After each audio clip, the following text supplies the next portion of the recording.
O brasileiro nunca quis comprar tanto imóvel como agora em 2026 e essa não é uma notícia boa, tá muito longe disso. Não é um sinal do mercado bombando, não é um sinal de mercado aquecendo, muito pelo contrário. A intenção de compra de imóveis pelos brasileiros está no maior patamar nos últimos 7 anos. Lá em 2019, por exemplo, estava em 43% das pessoas que responderam à pesquisa, caiu bastante em 2022, vamos falar sobre isso.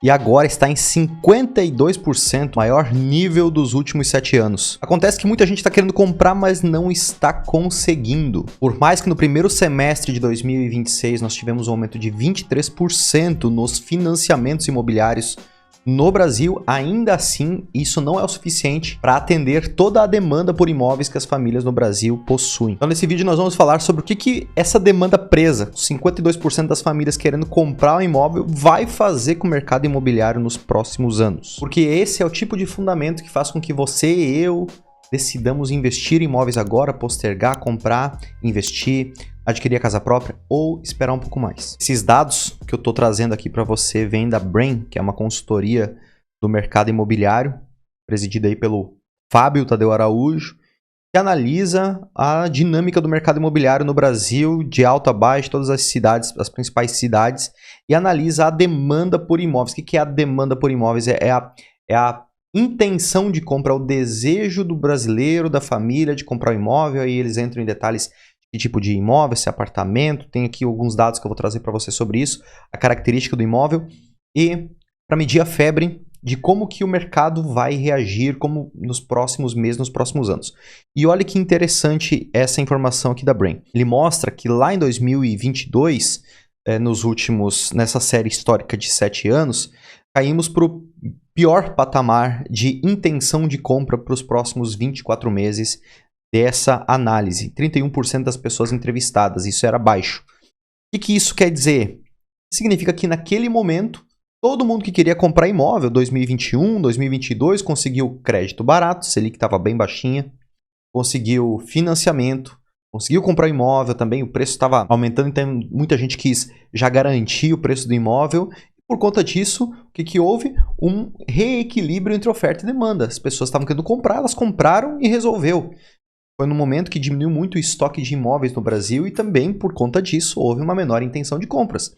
Então, por que essa notícia de que 52% das pessoas entrevistadas, das famílias, querem comprar imóvel, não é uma notícia tão boa assim? Vamos olhar alguns aspectos. Significa que elas não estão conseguindo comprar. Foi aumentando de 2023 em diante essa intenção de compras, isso continua aumentando e não está sendo satisfeita essa intenção. Da intenção até o contrato do financiamento não está acontecendo. Então isso não é uma notícia boa para o Brasil. Nós estamos com uma Selic alta que puxou o custo do crédito imobiliário para mais do que a média, né, que geralmente é 9%, agora está em 11,5%, 12%. Mesmo assim, quem está conseguindo crédito fez o quê? No primeiro semestre financiou. Teve um aumento de financiamentos, mas isso não foi o suficiente para resolver toda essa intenção, esse desejo de compra. Por quê? Porque muita gente não está com acesso a crédito. Não está conseguindo levantar o valor de entrada para financiar o imóvel, não está conseguindo, pelo seu score, fazer o empréstimo que corresponda à sua renda e está deixando para depois. Então, gente, assim como comer, se vestir, morar é uma necessidade básica. Então, essa intenção é: poxa, assim que eu conseguir, eu vou comprar meu imóvel. Dentro de 1, 2 anos, o desejo existe, a demanda existe, só está faltando o principal ponto, que é acesso a crédito. Vê que a confiança na economia nem é o maior fator para a pessoa decidir financiar o imóvel ou não.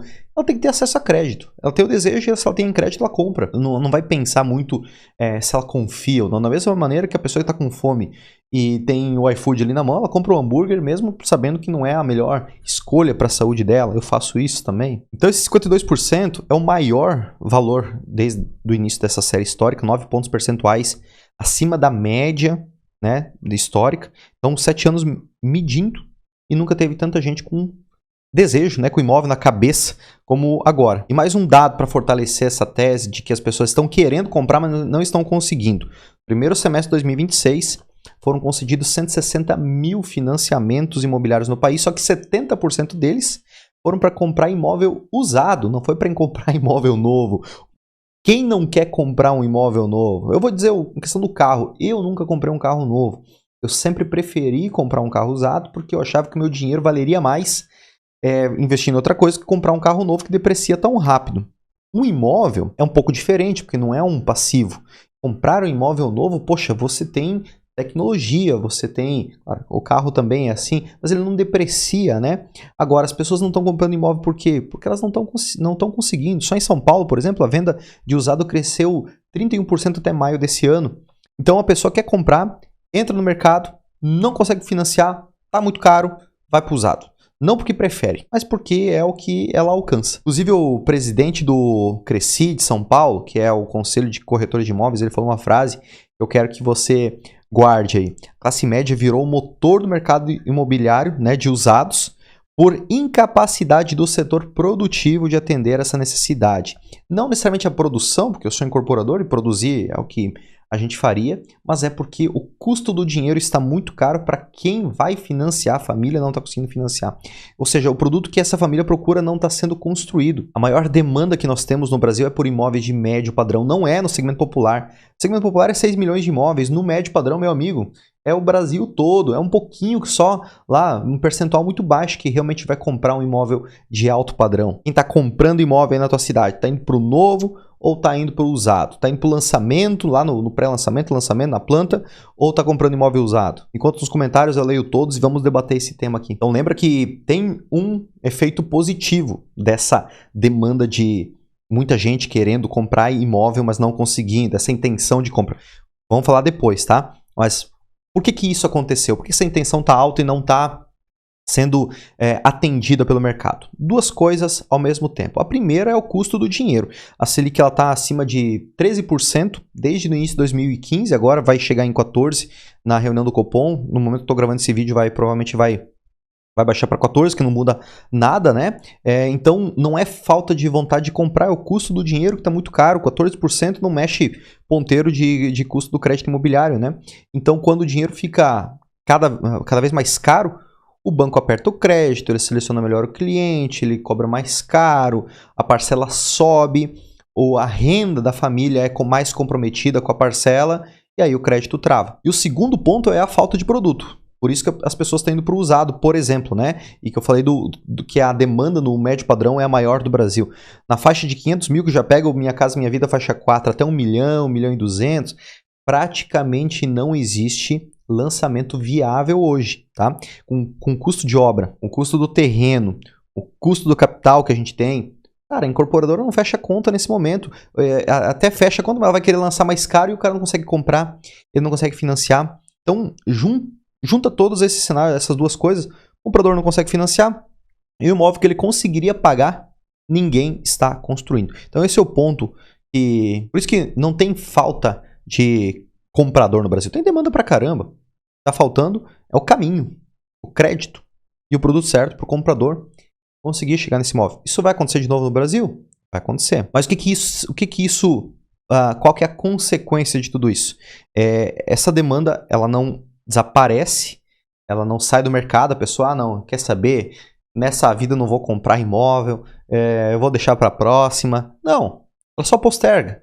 Então a demanda ela não desaparece, ela vai acumulando ao longo do tempo, ela vai contingenciando. Imagine uma represa, foi construído lá, tem um canal, foi construído uma represa gigantesca lá para barrar a água. Essa água são pessoas querendo comprar imóvel, e a represa é nosso crédito, que está muito caro, é o momento do país, é o produto que não encaixa. Então, cada mês que uma família tenta financiar e não consegue, ela não sai do mercado, ela vai postergando, ela vai entrando na fila, ela vai ali ficando nessa barreira, né, vai acumulando. Então, um rio com uma represa, o rio ele não para de correr, porque você fecha tipo uma comporta, né? A água vai subindo atrás da parede, vai subindo, vai subindo, vai subindo. Então, esse 52% de intenção de compra de brasileiros é o nível da água, é o tamanho, né, o volume de pessoas esperando. E toda demanda, um dia, encontra a sua oferta. Quando abrir essa comporta, o que vai acontecer? O que vai acontecer quando abrir a comporta? Quando todo mundo começar, quando o crédito cair, os juros do crédito cair, a confiança aumentar, e a gente vive de ciclos aqui no Brasil, o que vai acontecer daqui a um tempo? você já sabe o que vai acontecer dentro de 2, 3 anos, não é? O que essa pesquisa ela mostra dentro das faixas de preço? De um trimestre para o outro, tá? Na faixa de 200 a 400 mil reais, o preço do imóvel, a intenção de compra ela saltou de 8% para 22%, quase triplicou, cara. Tem uma demanda gigantesca ali. Acima de 800 mil foi de 5% para 7% desses 52% das pessoas. Então, a demanda ela não só cresceu, mas ela também desceu de faixa. Né, tem mais demanda na base, obviamente, né? É a mesma família que ano passado olhava, sei lá, um imóvel de 600 mil e hoje só consegue olhar para um de 300. Só que ela fala assim, eu queria um de 600, só dá para comprar um de 300, agora eu espero um pouquinho mais, eu moro de aluguel mais um tempo, por isso que o aluguel também está subindo. Então não é que o gosto mudou dela, né? O poder foi comprimido. E aí o que essa família faz? Ela vai postergar a aquisição, ponto. Porque agora vem a parte que interessa para quem investe no mercado imobiliário, para quem empreende no mercado imobiliário, para quem ensina sobre, né, o corretor de imóveis, ele tem que ser um consultor ensinando o cliente. Se você é investidor, isso você tem que prestar atenção. Uma hora o custo do crédito cai, lei de oferta e demanda pura e simples. Não é você, eu, Lula, Bolsonaro, seja quem for que vai querer. O mercado é livre para isso, uma hora o custo do crédito ele vai cair. Ano que vem, né, nós temos um remédio amargo para tomar, que vai ser o ajuste fiscal, ele vai acontecer e o Brasil volta aos trilhos. Pode ser dentro de 3 anos? Pode ser 4? Pode ser 2? Pode ser depois? Não sei, mas uma hora ele vai cair. Quando cair, o que acontece? Qual que é a sequência em cascata, né? A comporta vai se abrir, então essa demanda toda desse rio ali, ela vai abrir. Quando abre, é uma pressão tão grande, é um volume tão grande de água, que ele desce levando tudo pela frente. Essa demanda toda desce de uma vez. Então o volume desse tamanho de demanda de pessoas, de famílias entrando junto no mercado imobiliário, ele consome a oferta que tinha, todo o estoque de maneira muito rápida e gera efeitos, assim como um rio que desce limpando todas as árvores, comendo galho e tudo ao redor, também gera efeitos ruins para o mercado. Primeiro, a parte mais gostosinha é que aquele imóvel está encalhado, agora vende. É que antes tinha que dar um desconto, flexibilizar muito, agora não. Agora esse é o preço, a entrada, mais financiamento e vida que segue.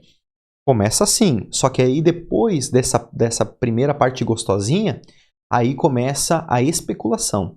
Né? O preço do imóvel ele vai tendo um aumento de preço pela correção do custo do dinheiro, da correção, da construção, depois pela própria valorização, que o mercado existe um risco, então ele vai tendo uma valorização do imóvel acima da inflação, mas depois entra na parte da especulação.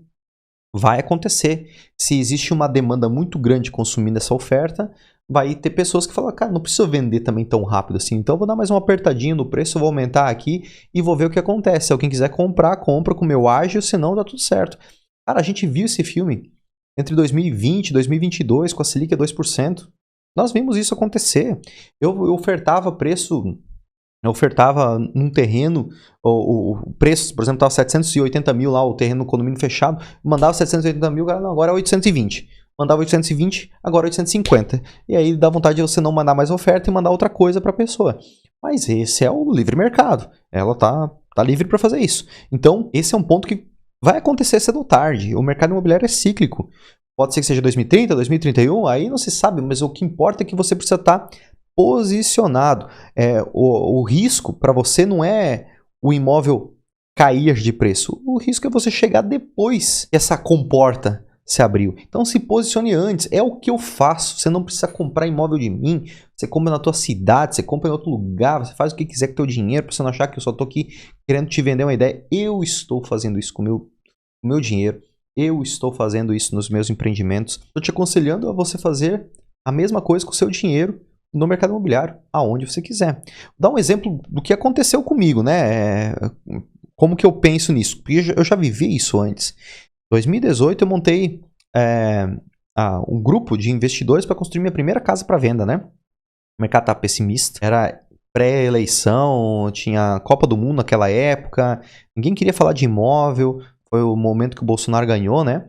Um terreno, sei lá, de 550 mil, eu comprei 550, 580 mil, consegui por 430 mil, com 10 mil de entrada, sinal de negócio, 5 mil peguei emprestado da Aline, que foi minha primeira investidora, Vê a negociação, 430 mil, baita de um desconto, ainda 10 mil de entrada, 5 mil meu e 5 mil do antigo sócio, para viabilizar a venda. O cara queria só vender aquele terreno, ele não via mais a hora de vender. Um ano e meio, 2 anos depois, eu vendi essa casa por 2,7 milhões nesse terreno, com a Selic a 2%. Então eu não fui um gênio, eu não sou um Einstein, eu nem tinha experiência com obras, mas eu sabia o que estava acontecendo naquele momento. Eu sabia que o mercado ia recuperar, isso eu sabia, isso eu tenho mérito. E também tive a sorte, o sopro de Deus, aí muita coisa ajudou, né? Então eu comprei com a comporta fechada, com a intenção de comprar lá no talo, e eu vendi com a comporta aberta. O ativo era o mesmo, o custo de construção era o mesmo. O que mudou foi o custo do dinheiro naquele momento. É por isso que eu invisto em imóveis aqui no Brasil, não olhando para manchete de notícia, mas olhando para os fundamentos do mercado. Tem demanda, tem intenção de compra, o crédito não está barato, mas vai estar em algum momento. Essas pessoas vão comprar, o preço vai subir. Ponto. Só comprar bem agora e esperar o momento que o mercado decidir reagir. Não vai ser eu que vou escolher, o mercado que decide. Então, se você tiver um investimento de médio prazo, 5 anos, aí você vai ver esse filme acontecendo na sua frente, tá? Você pode fazer isso com terreno, você pode fazer isso construindo por conta própria, você pode fazer isso com imóvel na planta. O bom do imóvel na planta, e mais uma vez, pode investir aqui comigo, com a CP8, tem o link aqui na descrição. Você pode investir em outra região do país, tanto faz. O bom do imóvel na planta, você tem um benefício que você expõe pouco caixa e você trava o preço. Aí você tem a correção durante a obra, que é bem mais barato. Essa correção da parcela, porque é o custo da construção aumentando. Bem mais barato essa correção do que o custo do financiamento bancário. Você não expõe todo o recurso para comprar aquele apartamento e depois de pronto você faz a locação, mantém como patrimônio seu, usa, revende. Cara, você vai fazer muitas coisas, né? Lá na frente, se você quiser, inclusive, ir para o financiamento para quitar o saldo devedor, geralmente 50% do valor do imóvel, daqui 5 anos os juros provavelmente vai estar mais barato, já é outro, e aí você vai conseguir fazer uma melhor negociação da quitação. Você entra pelo preço, né, desse imóvel na comporta fechada e chega na entrega, né, com a comporta abrindo. Como eu tô aqui no YouTube há muitos anos, talvez lá em 2030, eu vou permanecer, inclusive, talvez lá em 2030 a gente esteja olhando para trás e falando desse período aqui. Uma hora em que dava para comprar barato e quase ninguém quis fazer isso, todo mundo torcendo o nariz. Então, supondo que você tenha um horizonte de 4 a 7 anos, não precisa desse dinheiro para o ano que vem. Para quem consegue aí pagar num fluxo esse imóvel, sem pegar o financiamento do banco, sem depender de aprovação de crédito caro agora, para quem entende que essa valorização ela não vem da sorte, vem de comprar num momento em que o mercado está travado e que as pessoas não estão querendo comprar, comprar os sons de canhões para vender os sons de violino, né? Então, para essas pessoas funciona. Para quem precisa de liquidez em menos de 12 meses, daí não é seu jogo, tá? Prefiro dizer que é melhor você ficar com o seu dinheiro na renda passiva, com liquidez, para você pagar suas contas. Isso é um jogo para quem pode jogar mais no longo prazo. Então, se você entendeu que existe uma demanda represada dessa proporção, tipo, a mais alta dos últimos anos, a pergunta deixa de ser, vou comprar um imóvel? E passa a ser, tá, onde?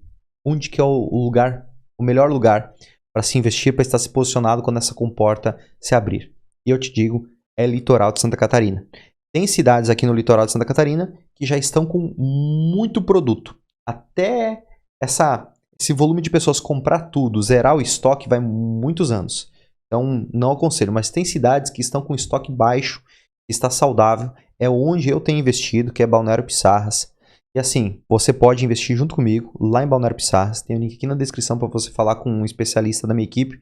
Ou você pode escolher outra construtora lá da cidade e comprar de outra construtora só para você não dar o braço a torcer e achar que eu estou te direcionando para os meus empreendimentos. Você pode comprar de outro, tá? O meu conselho para você é que eu estudei muito para investir nessa cidade, para estar lá, para estar dedicando os meus anos dos 30 aos 40 com intensidade total naquela região. Tudo isso para chegar aqui e falar para você, vai lá, invista lá. Então você pode investir comigo com a CP8, vai ser muito bem-vindo. Tem um link aqui na descrição para você preencher o seu formulário, ou você pode investir com outra construtora à sua vontade, tá? Mas faça uma boa aquisição agora, trave o preço dos imóveis nesse momento, aproveite esse timing de mercado, de eleições, de Selic alta, de política, de instabilidade, para fazer bons negócios, para daqui 5 anos, aí sim você realizar o lucro, provavelmente vai ter o dobro do valor atual, tá? Bons negócios para você e espero que eu tenha te ajudado.